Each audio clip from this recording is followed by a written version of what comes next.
So the fight's over, and we survived. It cost us a spell, which was you know not ideal, but what it did do is it showed us how dangerous the Bloodseekers could be. What we don't want to do is have them all swirling around us, trying to attach to us again, um, because they're going to come in big numbers.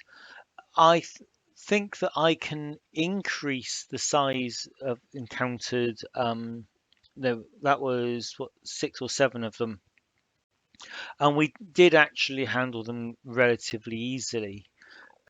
So I will increase the size of attacks now. So I want there to be some element of proper danger in this encounter.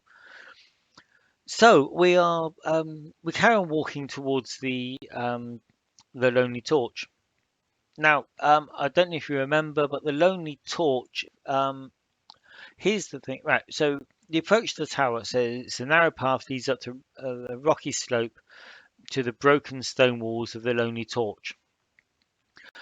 2 foot thick carpet of glistening green and violet weeds and thorny brambles surround the stony hill on which the tower sits. Statues of forgotten nobility peer out from the tangled vines. Now, we we don't know the way around this because we never learnt it. So we need to make this DC. Oops, I lost DC 13 Constitution saving throw. I'll take 7 damage from the tangleweeds. Right. So let's bring up the character sheet. Simon's going first. Um, Now I'm going to assume that that's Fortitude rather than Constitution. Say, oh, hang on, I can make a Constitution roll. Um, okay, DC 13 Constitution roll. Actually, I'm sure Fortitude should be Poison should be. So no, I'm going to do Fortitude. So DC 13. So Simon's made it. What about Callan? So again, Fortitude for him. DC 13. Just made it. Right, so we don't get caught and poisoned by the weeds, which well, I think we made our saves last time as well. So um, although these things lash out at us and claw at us, we get to the uh, back to the cave, no, the tower. Images, night blades. Right, so I had a few images here. So that was the map. Um, and funny enough, we are pretty much exactly there. So that was the ground floor. This is the upper story. I'm going to make a perception check for the 2 characters and see if we can hear the Bloodseekers on the upper story. Um, so let's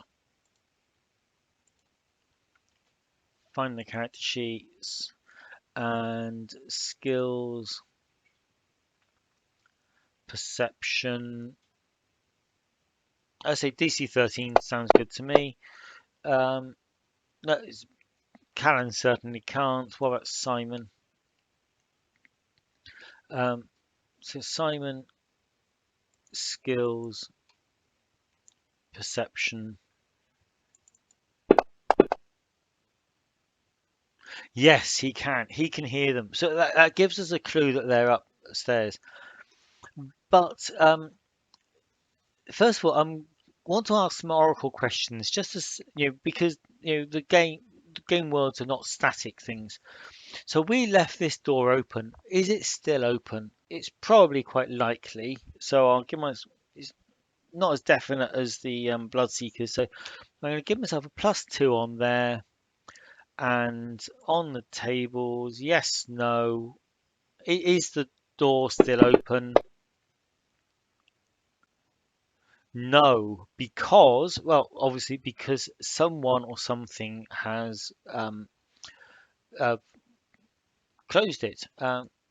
So I think this is question 8.02.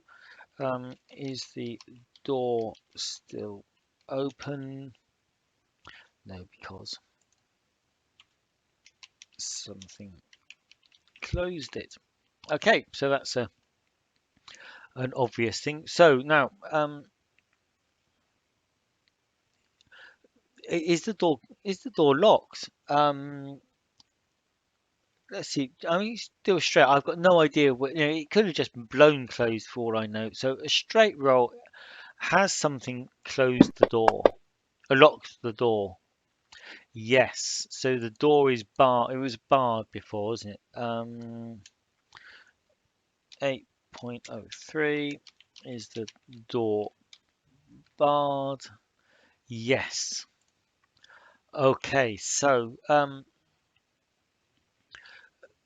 the door's barred to us. Now, this could easily be that a Nightblade we hadn't killed before has gone back in and just secured the place.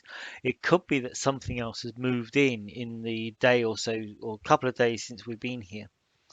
Um, Now, we don't know of any other ways in, and so yeah, this is going to take a little bit of thinking about of what do we do.